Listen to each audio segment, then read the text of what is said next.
ನಮಸ್ತೆ ವೀಕ್ಷಕರೇ, ನಾನು ಅನೇಕ ವಿಡಿಯೋದಲ್ಲಿ ಅನೇಕ ಸಲ ಒಂದು ಸಮಸ್ಯೆ ಮೇಲೆ ಪ್ರತಿಯೊಬ್ಬರಿಗೂ ಈ ಥರ ಮಾಡ್ಕೊಳ್ಳಿ ಪರಿಷ್ಕಾರ ಅಂತ ಹೇಳ್ತಿದ್ರೆ ಹಲವಾರು ಜನ ಫೋನ್ ಮಾಡಿ ಆ ಗಿಡ ನಮ್ಗೆ ಸಿಕ್ಕಲಿಲ್ಲ ಹೆಂಗಿರುತ್ತೆ ಅಂತ ಮತ್ತೆ ಮತ್ತೆ ಕೇಳ್ತಾವ್ರೆ. ನಾನು ನೀಟಾಗಿ ಒಂದಕ್ಕೆರಡು ಸಲ ತೋರಿಸಿದ್ರು ಮತ್ತೆ ಮತ್ತೆ ಕೇಳ್ತಿರೋ ಕಾರಣ ಇವತ್ತು ಹಿಂಗೆ ಕಾಡು ಸುತ್ತಕ್ಕೆ ಬಂದಾಗ ನಮಗೆ ಈ ಗಿಡ ಕಾಣಿಸ್ತು. ಇದು ಕಕ್ಕೆ ಮರ, ಇದನ್ನು ಕಕ್ಕೆ ಗಿಡ ಅಂತಾರೆ. ನೋಡ್ಕೊಳ್ಳಿ, ಹಲವಾರು ಜನಕ್ಕೆ ಏನಪ್ಪ ಸಮಸ್ಯೆ ಅಂದರೆ ಇಟ್ಟಿಮದ್ದು, ಕೈ ಮಸ್ಕು ಅಥವಾ ಹೊಟ್ಟೆಗೆ ಮದ್ದು ಹಾಕಿದ್ದಾರೆ, ತಲೆಗಿಟ್ಟಿದ್ದಾರೋ, ಇನ್ನು ಕೆಲವರು ಹಲವಾರು ರೀತಿ ಹೇಳ್ತಿರ್ತಾರೆ.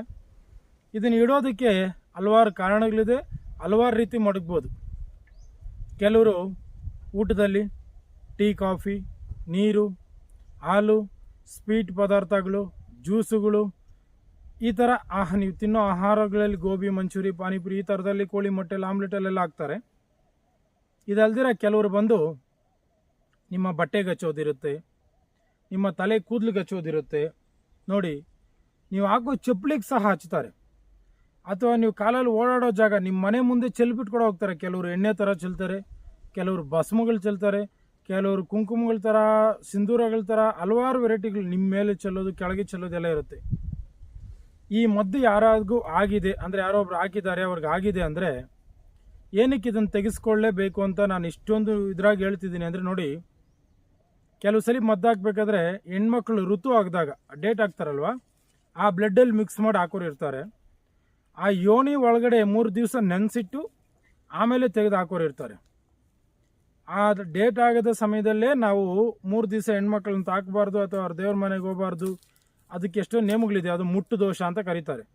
ಅಂಥ ದೋಷವನ್ನೇ ಹೊಟ್ಟೆಗೆ ಡೈರೆಕ್ಟಾಗಿ ಸೇವನೆ ಮಾಡಿದಾಗ ಕೊಟ್ಟಾಗ ನಿಮ್ಗೆ ಆಗಬೇಕಿರೋ ಕಾರ್ಯಗಳಾಗಲಿ, ನಿಮ್ಮ ಕೆಲಸಗಳಲ್ಲಿ ಹಲವಾರು ಕೆಲಸಗಳು ಕಾರ್ಯಗಳು ನಿಂತೋಗ್ಬಿಡ್ತದೆ.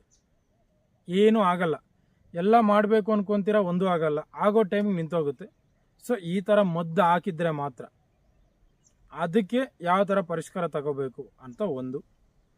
ಸರಿ, ಈ ಮದ್ದು ಇದೆಯಾ ಇಲ್ವಾ ಅಂತ ಯಾವ ಥರ ಚೆಕ್ ಮಾಡ್ಕೊತೀರಾ ಅಂದರೆ, ನೀವು ನೋಡಿ, ಒಂದು ಇಡೀ ನುಗ್ಗೆ ಸೊಪ್ಪು ತಗೊಳ್ಳಿ. ಒಂದೇ ಇಡೀ ನುಗ್ಗೆ ಸೊಪ್ಪು ತಗೊಂಡು ಕೈಯಲ್ಲಿ ಚೆನ್ನಾಗಿ ಒಸಗಿ ಆ ರಸನ ಅರ್ಗೈಯಲ್ಲಿ ಹಿಂಡ್ಕೊಳ್ಳಿ. 1 ನಿಮಿಷ ಅಥವಾ 2-3 ನಿಮಿಷದಲ್ಲಿ ಪೂರ್ತಿ ನಿಮ್ಮ ಅರ್ಗೈಗೆ ಎಲ್ಲಿ ರಸ ಹಿಂಡಿರ್ತೀರ ಅದೆಲ್ಲ ಗಡ್ಡೆ ಕಟ್ಟಿ, ಕೇವಲ ಗಡ್ಡೆ ಕಟ್ಟೋದೇ ಅಲ್ದಿರ ಆ ಪ್ಲೇಸ್ ಫುಲ್ ಕಪ್ಪಾಗಿರುತ್ತೆ. ಗಡ್ಡೆ ಕಟ್ಟಿದ್ರೆ ಮದ್ದು ಇದ್ದಂಗೆ, ಆ ಜಾಗ ಫುಲ್ ಕಪ್ಪಾಗಿದ್ದರೆ ನಿಮಗೆ ತುಂಬ ಹಳೆಯದಾಗಿದೆ, ಪ್ರಾಬ್ಲಮ್ ಭಾಳ ದೊಡ್ಡದಾಗಿದೆ ಅಂತ ಲೆಕ್ಕ. ಈ ಮದ್ದು ಹಾಕ್ಕೊಂಡಾಗ ನಿಮಗೆ ಆರೋಗ್ಯದಲ್ಲಿ ಯಾವ ಥರ ಲಕ್ಷಣಗಳಿರುತ್ತೆ ಅಂದರೆ, ನೋಡಿ, ನಿದ್ದೆ ಬರಲ್ಲ, ಜೀರ್ಣಶಕ್ತಿ ಆಗಲ್ಲ, ಸೋಮೇರಿತನ ಜಾಸ್ತಿ, ಮೈ ಮಂದ, ಏನಾದರೂ ಕೆಲಸ ಮಾಡೋಣ ಅನ್ಕೊತೀರ ಮಾಡೋಕ್ಕಾಗಲ್ಲ, ಒಂಟಿಯಾಗಿರಬೇಕು. ಇನ್ನು ಕೆಲವರು ಊಟ ಸರಿಯಾಗಿ ಸೇರಲ್ಲ, ಕೆಲವರು 24 ಗಂಟೆ ಲೈಟ್ ಆಫ್ ಮಾಡಿ ಕತ್ಲು ಕೋಣೆಯಲ್ಲಿ ಒಂಟಿಯಾಗಿ ಹೋಗಿ ಕೂತ್ಕೊಳ್ಳೋದು. ನಿಮ್ಮ ತಾಯಿ ತಂದೆ ಆಗಲಿ ಅಥವಾ ನಿಮ್ಮ ಅಕ್ಕ, ಅಣ್ಣ, ತಮ್ಮ, ನಿಮ್ಮ ಅಕ್ಕಪಕ್ಕದವ್ರ ಫ್ರೆಂಡ್ಸ್ ಯಾರಾದರೂ ಏನಾದ್ರು ಬುದ್ಧಿ ಮಾತು ಹೇಳಿದ್ರೆ ಅವ್ರ ಮೇಲಕ್ಕೆ ಜಗಳಕ್ಕೆ ಹೋಗೋದು. ಮಕ್ಳಿಗೆ ಬುದ್ಧಿ ಹೇಳಿದ್ರೆ ತಾಯಿ ತಂದೆಯನ್ನು ಬಯೋ ಲೆವೆಲ್ ಕೂಡ ಬಂದುಬಿಡ್ತಾರೆ ಈ ಮದ್ದು ಹೊಟ್ಟೆಲಿದೆ ಅಂದರೆ. ಇನ್ನು ಕೆಲವ್ರಿಗೆ ಹೊಟ್ಟೆ ನೋವು, ಎದೆ ನೋವು, ತಲೆನೋವುಗಳು, ನರಗಳು ಜೀವ ಅಂತ ಎಳೆಯೋದು, ಕೆಲವ್ರಿಗೆ ತಲೆ ಕೂದಲು ಕೂಡ ಉದುರೋಗುತ್ತಿದ್ರಿಂದ. ಇದು ಕೆಲವರು ಕೂಡ ಮದ್ದುಗಳು ಹಲವಾರು, ಒಂದು 500ರಿಂದ 600 ಅಂದರೆ ಅಷ್ಟು ಥರ ಔಷಧಿಗಳಿದೆ ಹೊಟ್ಟೆಗೆ ಮಡಗೋದು. ಇದರಲ್ಲಿ ಹಲವಾರು ಡೇಂಜರ್ ಅಂದರೆ ಭಾಳಷ್ಟು ಡೇಂಜರ್ ನಿಮ್ಮ ದೇಹಕ್ಕೆ ಅಥವಾ ದೇಹದಲ್ಲಿದ್ದರೆ ಭಾಳ ತೊಂದರೆ ಆಗುತ್ತೆ. ಅಂಥ ಮದ್ದುಗಳಿಗೆ ಅದನ್ನು ಹಲವಾರು ದಿನ ಬಾಡಿಯಲ್ಲಿ ಇಟ್ಕೋಬಾರ್ದು. ಇಟ್ಕೊಂಡ್ರೆ ದಿನನಿತ್ಯ ಇನ್ನೂ ಸಮಸ್ಯೆ ಜಾಸ್ತಿ ಆಗ್ತಾ ಆ ಎದೆ ಭಾಗದಲ್ಲಿ ಮೊಳಕೆ ಬಂದು ಬೇರುಗಳು ಇಳಿಯೋದಾಗಲಿ ಅಥವಾ ಹೊಟ್ಟೆಯಲ್ಲಿ ಕೂದಲುಗಳು ಬೆಳೆಯೋದಾಗಲಿ ಇದೆಲ್ಲ ಆಗುತ್ತೆ. ನನಗೆ ಹಲವಾರು ಜನ ಫೋನ್ ಮಾಡಿದವರು, ಸರ್ ನಾನು ಅಲ್ಲಿ ತೆಗೆಸ್ಕೊಂಡೆ ಇಲ್ಲಿ ತೆಗೆಸ್ಕೊಂಡೆ ಹೋಗಲಿಲ್ಲ, ಪದೇ ಪದೇ ಬರ್ತಿದೆ, ತೆಗೆಸ್ಕೊಂಬಂದು ವಾರಕ್ಕೆಲ್ಲ ಬರ್ತಿದೆ ಅಂದರೆ, ತೆಗೆಸಿದ ವಾರಕ್ಕೆಲ್ಲ ಬಂದಿದೆ ಅಂದರೆ ಆ ಮದ್ದು ಹೋಗಿಲ್ಲ ರೀ. ನಮ್ಮಲ್ಲಿ ದಿನಕ್ಕೆ ಕಡಿಮೆ ಅಂದರೂ 50ರಿಂದ 60 ಜನ, 20ರಿಂದ 30 ಜನ ಅಂತೂ ಇದೇ ಸಮಸ್ಯೆ ಮೇಲೆ ಬರ್ತಾರೆ. ಬರೋರು ಪ್ರತಿಯೊಬ್ಬರೂ ನಾನು ಎಲ್ಲ ಕಡೆ ತೆಗೆಸ್ಕೊಂಡು ಹೋಗಿಲ್ಲ ಅಂತ ಇಲ್ಲಿಗೆ ಬರ್ತಿದ್ದೀನಿ ಅಂತ ಮಾತ್ರ ಹೇಳ್ತಾ ಇದ್ದಾರೆ. ಈಗ ಎಷ್ಟೋ ಜನ ಇದನ್ನು ಒಂದು ಬಿಸ್ನೆಸ್ ಥರ ಮಾಡಿಕೊಂಡು ಏನೋ ತೆಗಿತಾವ್ರೆ, ಅದು ಸರಿಯಾಗಿ ಹೋಗ್ತಿಲ್ಲ, ಏನೋ ಅವ್ರಿಗೆ ಗೊತ್ತಿರೋ ಒಂದು ಕೊಡ್ತಾರೆ, ಕಳಿಸ್ತಾವ್ರೆ, ಪೂರ್ತಿಯಾಗಿ ಯಾರೂ ಕ್ಲಿಯರ್ ಮಾಡ್ತಿಲ್ಲ. ಆ ಥರ ಅವ್ರಿಗೆ ಏನು ಮಾಡ್ಕೋಬೇಕು? ನಮ್ಮ ಪ್ರಕೃತಿಯಲ್ಲಿ, ನಮ್ಮ ಹಳೆ ಕಾಲದಲ್ಲಿ ನೋಡಿ, ದೇವರು ದೆವ್ವ ನಿಜ, ದೇವರು ಅವನೇ, ದೆವ್ವನೂ ಅವನೇ, ಒಳ್ಳೇದಿದೆ ಕೆಟ್ಟದಿದೆ, ಹುಟ್ಟಿದೆ ಸಾವಿದೆ. ಅದೇ ಥರ ಮದ್ದು ಹಾಕೋದು ಇದೆ, ತೆಗೆಯೋದು ಇದೆ. ಹಾಕಿರೋದಕ್ಕೆ ಪರಿಷ್ಕಾರ ಏನು ಮಾಡ್ಕೋಬೇಕಂತ ನಮ್ಮ ಋಷಿ ಮುನಿಗಳು, ಸೃಷ್ಟಿಕರ್ತ ಭಗವಂತ ಆ ಕಾಲದಲ್ಲೇ ಈ ಮಾನವ ಜನ್ಮನ ಈ ಭೂಮಿಯಲ್ಲಿ ಸೃಷ್ಟಿ ಮಾಡೋಕ್ಕೆ ಮೊದಲೇ ಪ್ರತಿಯೊಂದು ಗಿಡಮೂಲಿಕೆಯನ್ನು ಸೃಷ್ಟಿ ಮಾಡವ್ರೆ. ಈ ಮಾನವ ಜನಕ್ಕೆ ಏನು ಅವಶ್ಯಕತೆ ಇದೆ, ಯಾವ ಗಿಡಮೂಲಿಕೆ ಬೇಕಿದೆ, ಯಾವುದೇ ಸಮಸ್ಯೆಗೆ ಏನೇನು ಪರಿಷ್ಕಾರ ಆಗುತ್ತೆ ನಮ್ಮ ಋಷಿಗಳು ಮುನಿಗಳು ಎಲ್ಲ ಆ ಕಾಲದಲ್ಲೇ ಕೊಟ್ಟವ್ರೆ, ಲಕ್ಷಾಂತರ ವರ್ಷಗಳ ಹಿಂದೆ.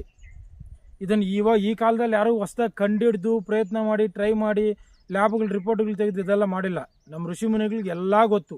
ಅದರಷ್ಟು ದೊಡ್ಡ ಸೈನ್ಸ್ ಯಾರೂ ಇಲ್ಲ. ಅವ್ರು ಆ ಕಾಲದಲ್ಲೇ ಈ ಹಾಕಿರೋ ಮದ್ದು ಹೋಗೋದಕ್ಕೆ ಯಾವ ಪರಿಷ್ಕಾರ ಕೊಡಬೇಕು ಅಂತ ತಿಳಿಸೋರೆ. ನಾನು ಹಲವಾರು ಜನಕ್ಕೆ ಕೊಟ್ಟು ಅದ್ಭುತವಾದ ರಿಸಲ್ಟ್ ಇದೆ. ಎಲ್ಲರೂ ಆರೋಗ್ಯವಾಗಿ ಚೆನ್ನಾಗಿದ್ದಾರೆ. ಅದೇ ರೀತಿ ಇನ್ನೂ ಗೊತ್ತಿಲ್ಲದೆ ಇರೋರು, ಈ ಗಿಡಗಳು ಯಾವ ಗಿಡ ಅಂತ ಸರಿಯಾಗಿ ಕಾಣಿಸ್ತಾ ಇಲ್ಲ ಅನ್ನೋರು, ನೀವು ಈ ಗಿಡ ನೋಡಿಕೊಂಡು ತಗೊಂಬಂದು ಯಾವ ಥರ ಬಳಸ್ಕೋಬೇಕು ಅಂತ ಹೇಳ್ತೀನಿ, ಆ ಥರ ಬಳಸ್ತಾ ಬನ್ನಿ. ಇಲ್ಲಿ ನೋಡ್ಕೊಳ್ಳಿ, ಇದು ಕಕ್ಕೆ ಮರ. ಈ ಕಕ್ಕೆ ಮರ ಮತ್ತು ಎಕ್ಕೆ ಗಿಡ ಅಲ್ಲ ರೀ, ಕಕ್ಕೆ ಮರ. ಎಕ್ಕೆ ಗಿಡ ಅಂದರೆ ಜಿಲ್ಲೆಡ್ ಗಿಡ ಆಯಿತು. ಇದು ಕಕ್ಕೆ ಮರ. ನೋಡಿ, ಈ ಕಕ್ಕೆ ಮರದ್ದು ಹೂವು ಈ ಥರ ಗೊಂಚಲಾಗಿ ಬಿಡುತ್ತೆ. ಕಾಯಿ ಉದ್ದಕ್ಕೆ ಬಿಡುತ್ತೆ. ಇದು ಉದ್ದದ ಕಾಯಿಗಳು. ಇದು ಇನ್ನೂ ಹೂವು ಈಗ ಸ್ಟಾರ್ಟು. ನೋಡಿ, ಈ ಕಕ್ಕೆ ಮರ ಚೆನ್ನಾಗಿ ನೋಡ್ಕೊಳ್ಳಿ, ಎಲೆಗಳು ಹಿಂಗಿರುತ್ತೆ. ಈ ಕಕ್ಕೆ ಗಿಡದ ಕುಡಿಗಳು ಅಂದರೆ ಎಳೆ ಚಿಗುರುಗಳು ತರಬೇಕು. ಎಲ್ಲಿದೆ ಚಿಗುರು ಅಂದರೆ ಇಲ್ಲಿ ತೋರಿಸ್ತೀನಿ ನೋಡಿ ನಿಮಗೆ.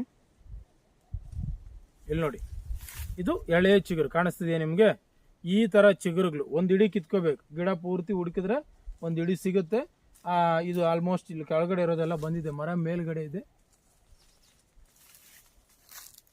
ಈ ಥರ ಚಿಗುರುಗಳು ಒಂದು ಇಡೀ ಕಿತ್ಕೊಂಬಂದು ನೀವು ನೋಡಿ, ಇಲ್ಲಿದೆ ನೋಡಿ, ಈ ಥರ ಚಿಕ್ಕ ಚಿಕ್ಕ ಚಿಗುರುಗಳೆಲ್ಲ ಒಂದು ಇಡೀ ಚಿಗುರು ಕಿತ್ಕೊಂಬಂದು ಇದರಲ್ಲಿ 5 ಬೆಳ್ಳುಳ್ಳಿ 9 ಮೆಣಸು ಹಾಕಿ ಚೆನ್ನಾಗಿ ಅರಿಬೇಕು. ಕಂಟಿನ್ಯೂ ಒಂದು 3 ಗಂಟೆ ಕಾಲ ಕುಂತ್ಕೊಂಡು ಅರಿಬೇಕು. ಅರ್ದು ಇದು ಮೈನಾಗೋಗುತ್ತೆ. ಕುಟಾಣಿ ತಗೊಂಡೇ ಅರಿಬೇಕು. ಬೇರೆದ್ರಲ್ಲಿ ಕೊಬ್ಬಣ ಗಿಬ್ಬಣೆಲ್ಲ ಬಳಸಬಾರ್ದು. ಮಿಕ್ಸಿಗಳಿಗೆ ಬಳಸಿದ್ರೆ ಹೀಟಾಗಿದ್ರಲ್ಲಿರೋ ಪವರ್ ಹೋಗುತ್ತೆ, ಮದ್ದುಗಳು ಹೊರಗಡೆ ಬರಲ್ಲ. ನೀವೊಂದು ಕುಟಾಣಿ ಕಲವ ತಗೊಂಡು ಕಲವದಲ್ಲಿ ಆಗ ಚೆನ್ನಾಗಿ ಅರ್ದ್ರೆ ಮೈನ ಥರ ಒಳ್ಳೆ ಗಮ್ಮಾದಂಗೆ ಆಗ್ಬಿಡ್ತದೆ. ಇದು ಆಗಿರೋದನ್ನು ಬಟಾಣಿ ಬೀಜ ಪ್ರಮಾಣ ಮಾತ್ರ ಕಟ್ಕೊಂಡು ಬೆಳಿಗ್ಗೆ ಒಂದು ಸಂಜೆ ಒಂದು, ಪ್ರಾಬ್ಲಮ್ ಜಾಸ್ತಿ ಇದ್ದವರಿಗೆ, ಇಲ್ಲ ಅಂದವರಿಗೆ ಬೆಳಿಗ್ಗೆ ಒಂದೊಂದು, ಭಾನುವಾರ ಸ್ಟಾರ್ಟ್ ಮಾಡಿ ಅವ್ರವ್ರ ಸಮಸ್ಯೆ ಮೇಲೆ 1 ದಿವಸ, 1 ವಾರ, 2 ವಾರ, 3 ವಾರ ಗಂಟ ಇದನ್ನು ನೀವು ಬಳಸ್ಕೊತಾ ಬನ್ನಿ. ನಿಮ್ಮ ಹೊಟ್ಟೆಲಿಟ್ಟಿರೋ ಮದ್ದು ಯಾವುದೇ ಥರ ಮದ್ದು, ಅದು ಎಷ್ಟೇ ಹಳೇದಾಗಿದ್ರು ಎಷ್ಟು ಕಾಲದ್ದಾಗಿದ್ರು ಕ್ಲಿಯರ್ ಆಗ್ತಾ ಹೋಗುತ್ತೆ ಸ್ವಲ್ಪ.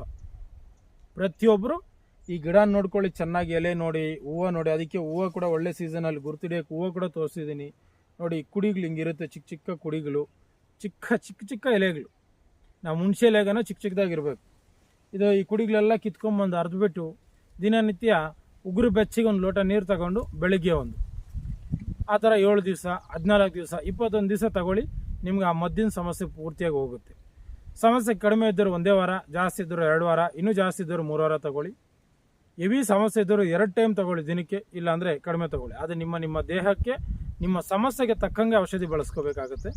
ದಯವಿಟ್ಟು ಅದನ್ನು ನೀಟಾಗಿ ಗುರುತಿಸಿ, ನಿಮ್ಮ ಸಮಸ್ಯೆ ಯಾವ ಮಟ್ಟಕ್ಕಿದೆ ಅಂತ ಗುರುತಿಸಿ ಆಗ ಔಷಧಿಗಳನ್ನ ಬಳಸ್ಕೊತ ಬನ್ನಿ. ಅದ್ಭುತವಾಗಿ ಕೆಲಸ ಮಾಡುತ್ತೆ. ಇದೆಲ್ಲ ಮಾಡಿದ್ದೀನಿ, ನಾನು ಎಲ್ಲ ಕಡೆ ತೆಗೆಸಿದ್ದೀನಿ, ಏನು ಮಾಡಿದ್ರು ಹೋಗಿಲ್ಲ ಅಂದಾಗ ನನಗೆ ಕಾಲ್ ಮಾಡಿದ್ರೆ ಇದಕ್ಕೆ ಸಂಬಂಧಪಟ್ಟಿದ್ದ ಮೆಡಿಸಿನ್ ನಮ್ಮ ಹತ್ರ ಹೊಟ್ಟೆಗಿದ್ರು, ತಲೆಗಿದ್ರು, ಬಾಡಿಯಲ್ಲಿದ್ದರು ಕಂಪ್ಲೀಟಾಗಿ ಹೋಗೋದಕ್ಕೆ. ನೋಡಿ, ನಿಮ್ಮ ಬಾಡಿಯಲ್ಲಿ ಯಾವುದೇ ಪಾರ್ಟಲ್ಲಿ ಇರಲಿ, ತಲೆ, ಕಾಲು, ಕೈ, ಯೋನಿ ಭಾಗ, ಕೆಲವರು ಲಿಂಗಕ್ಕೆ ಹಚ್ಕೋರು ಇರ್ತಾರೆ, ಲಿಂಗದಲ್ಲಿ ಎಲ್ಲ ಕಡೆ ಇರಲಿ, ನಾವೊಂದು ಆಯಿಲ್ ಕೊಡ್ತೀನಿ, ಅದನ್ನು ಅಪ್ಲೈ ಮಾಡ್ಕೊಳ್ಳಿ, ಅದು ಹೋಗುತ್ತೆ. ಒಂದು ಹೊಟ್ಟೆ ಒಳಗಡೆ 2 ಮೆಡಿಸಿನ್ ಕೊಡ್ತೀನಿ. ಒಂದು ಹೊಟ್ಟೆಲಿರೋದು ಹೋಗೋಕ್ಕೆ, ಒಂದು ರಕ್ತ ಕೆಲವರು ಬ್ಲಡ್ಡಲ್ಲಿ ಸೇರ್ಕೊಬಿಟ್ಟಿದೆ ಅಂತಾರೆ, ಅದು ಹೋಗೋದು ಕೂಡ ನಮ್ಮ ಹತ್ರ ಇರುತ್ತೆ. ಕೆಳಗೆ ಬರ್ತಿರೋ ನಂಬರ್ಗೆ ಕಾಲ್ ಮಾಡಿ ತರಿಸ್ಕೊಳ್ಳಿ, ಬೇಕಾಗಿ ಕಳಿಸ್ಕೊಡ್ತೀನಿ. ಈ ಗಿಡ ನೋಡಿಕೊಂಡು ಆದಷ್ಟು ನಿಮಗೆ ನೀವಾಗ ವೈದ್ಯ ಮಾಡ್ಕೊಳ್ಳೋಕೆ ಸ್ಟಾರ್ಟ್ ಮಾಡಿ. ಯಾಕಂದರೆ ನಮ್ಮ ಹಳೆ ಪದ್ಧತಿಯಲ್ಲಿ ಪ್ರತಿ ಮನೆಯಲ್ಲೂ ಮನೆ ವೈದ್ಯ ಅಂತಿರೋದು, ನಾಟಿ ವೈದ್ಯ ಅಂತಿರೋದು. ಹೋಗಪ್ಪ, ನಮ್ಮ ಮನೆ ಪಕ್ಕದವರು ಯಾರೋ ಒಬ್ರು, ನಮ್ಮೂರಲ್ಲಿ ಒಬ್ರು ಅವರೇ, ಅವ್ರ ಹತ್ರ ಹೋಗಿ ಬಂದರೆ ಕ್ಲಿಯರ್ ಆಗೋಗುತ್ತೆ, ಅವ್ರೊಂದು ಸೊಪ್ಪು ಕೊಡ್ತಾರೆ, ಒಂದು ಔಷಧಿ ಕೊಡ್ತಾರೆ, ಒಂದು ರಸ ಕೊಡ್ತಾರೆ, ಹೋಗೋದು ಅಂತಿದ್ರು. ಇವಾಗ ಅದೆಲ್ಲ ಇಲ್ಲ. ನೀವು ಈ ಥರ ಲಕ್ಷಣಗಳಿದೆ ಅಂದ್ಬಿಟ್ಟು ಹಾಸ್ಪಿಟ್ಲಿಗೆ ಹೋಗಿ ಯಾವುದೇ ಸ್ಕ್ಯಾನಿಂಗ್ ಮಾಡಿ, ಆ ಸ್ಕ್ಯಾನಿಂಗಿಗೆ ಇದು ಕಾಣಿಸಲ್ಲ, ಸಿಗಲ್ಲ ಅವ್ರ ಕೈಗೆ. ನೀವು ಒಳಗಡೆ ಚೆಕ್ ಮಾಡಿ, ಹೊರಗೆ ಚೆಕ್ ಮಾಡಿ, ಎಲ್ಲ ಥರ ಸ್ಕ್ಯಾನಿಂಗ್ ಮಾಡಿದ್ರು ಈ ಮದ್ದಿದೆ ಅಂತ ಅವ್ರಿಗೆ ಸಿಗಲ್ಲ, ಕಾಣಿಸಲ್ಲ. ಆ ರೇಂಜ್ಗಿರುತ್ತೆ ಮದ್ದು. ಈ ಮದ್ದಿನ ಪ್ರಭಾವ ಅಷ್ಟು ದೊಡ್ಡದು. ಸಾಧ್ಯ ಆದಷ್ಟು ಯಾರೂ ಈ ಮದ್ದನ್ನು ಹಾಕಬಾರ್ದು ಅಂತ ಬೇಡ್ಕೊತೀನಿ. ಏನಕ್ಕೆ ಹಾಕ್ತಿದ್ದಾರೆ ಅಂದರೆ, ಕೆಲವರು ವಶೀಕರಣಕ್ಕೋ, ಅವ್ರ ಅವಶ್ಯಕತೆಗಳಿಗೋ, ಅವ್ರ ಅವಸರಕ್ಕೆ ಬಳಸ್ಕೊಳ್ಳೋದಕ್ಕೋ, ಅಥವಾ ನಿಮ್ಮ ಹತ್ರ ಇರೋದು ಕಿತ್ಕೊಳ್ಳೋದಕ್ಕೋ, ಇಲ್ಲ ನೀವು ಅವ್ರ ಮಾತು ಹೇಳಿದ ಮಾತು ಕೇಳ್ತಿಲ್ಲ ಅಂತನೋ ಏನೋ ಕಾರಣಗಳಿಂದ ಆಗ್ತಾವ್ರೆ. ಇದರಿಂದ ನಿಮ್ಮ ಮನೆ, ನಿಮ್ಮ ಸಂಸಾರ, ನಿಮ್ಮ ಕುಟುಂಬನೇ ಹಾಳಾಗೋಗೋದು. ದಯವಿಟ್ಟು ಆದಷ್ಟು ಇದನ್ನು ಯಾರೂ ಬಳಸಬೇಡಿ, ಅಂದರೆ ಹಾಕೋದನ್ನು ಬಳಸಬೇಡಿ. ಹಾಕ್ಸ್ಕೊಂಡಿರೋರು ಇದ್ದರೆ ಇದನ್ನು ತೆಗೆಸ್ಕೊಳ್ಳೋದಕ್ಕೆ ಟ್ರೈ ಮಾಡಿ. ಆದಷ್ಟು ನೀಟಾಗಿ ನಿಮ್ಮ ಸಮಸ್ಯೆಗೆ ತಕ್ಕಂಗೆ ಔಷಧಿಗಳು ಹೇಳ್ತಿದ್ದೀನಿ. ಇನ್ನೂ ನೀವು ತಲೆಗೆ ಚಾಯ್ಲ್ ಹೇಳಿದ್ದೀನಿ, ಇನ್ನೂ ರಕ್ತದಲ್ಲಿರೋದು ಹೋಗೋದಕ್ಕೆ ಹೇಳಿದ್ದೀನಿ. ಹಲವಾರು ವೀಡಿಯೋಸ್ ಇರ್ತದೆ. ಚಾನಲ್ ಸಬ್ಸ್ಕ್ರೈಬ್ ಮಾಡ್ಕೊತ ನೋಡ್ಕೊತ ಬನ್ನಿ. ಪ್ರತಿ ಸಮಸ್ಯೆಗೂ ನನ್ನ ಗುರುಗಳು ನನಗೇನೇನು ಕಲಿಸ್ಕೊಟ್ಟಿದ್ದಾರೋ ಅದನ್ನು ನಾನು ಆದಷ್ಟು ನಿಮ್ಗೆ ತಿಳಿಸ್ಕೊಡೋಕೆ ಟ್ರೈ ಮಾಡ್ತೀನಿ. ನೀವು ತಿಳ್ಕೊಂಡು ವಿದ್ಯೆಗಳನ್ನ ಕಲ್ತ್ಕೊತ ಬಂದರೆ ತುಂಬ ಅದ್ಭುತವಾಗಿರುತ್ತೆ. ನಮ್ಮ ದೇಶ, ನಮ್ಮ ಸನಾತನ ವೈದ್ಯದಲ್ಲಿ ಪ್ರತಿಯೊಂದು ಸಮಸ್ಯೆಗೆ, ಈ ಸೃಷ್ಟಿಯಲ್ಲಿರೋ ಅಷ್ಟೂ ಸಮಸ್ಯೆಗೂ ಮದ್ದುಗಳಿದೆ. ದಯವಿಟ್ಟು ಗುರುತಿಸಿ. ನಿಮ್ಮ ಅಕ್ಕಪಕ್ಕನೇ ಗಿಡಮೂಲಿಕೆಗಳಿರ್ತವೆ, ಅದನ್ನು ಬಳಸ್ಕೊಳ್ಳೋದಕ್ಕೆ ಟ್ರೈ ಮಾಡಿ. ತಿಳ್ಕೊಳ್ಳಿ ಯಾವ ಗಿಡ ಏನು ಕೆಲಸಕ್ಕೆ ಬರ್ತದೆ ಅಂತ. ಖರ್ಚೇ ಇಲ್ದಿರ ಬಳಸ್ಕೋಬೋದು ನೀವು. ಹಾಗಾಗಿ ಎಲ್ಲ ಒಂದೊಂದನ್ನೇ ನೋಡ್ತಾ ನಿಮ್ಗೆ ಏನು ಬೇಕು ಅದನ್ನು ಪಡ್ಕೊಂಡು ಮಾಡ್ಕೊತ ಆ ರೋಗ ಮುಕ್ತರಾಗಿ ನೀವು ಆರೋಗ್ಯವಾಗಿ ಚೆನ್ನಾಗಿದ್ದರೆ ನಮ್ಮ ದೇಶದಲ್ಲಿ ಏನು ಬೇಕಾದರೂ ಸಾಧನೆ ಮಾಡ್ಬೋದು. ಆರೋಗ್ಯನೇ ಚೆನ್ನಾಗಿಲ್ಲ ಅಂದರೆ ಏನೂ ಮಾಡೋಕ್ಕಾಗಲ್ಲ. ದಯವಿಟ್ಟು ಇದನ್ನು ಬಳಸಿ.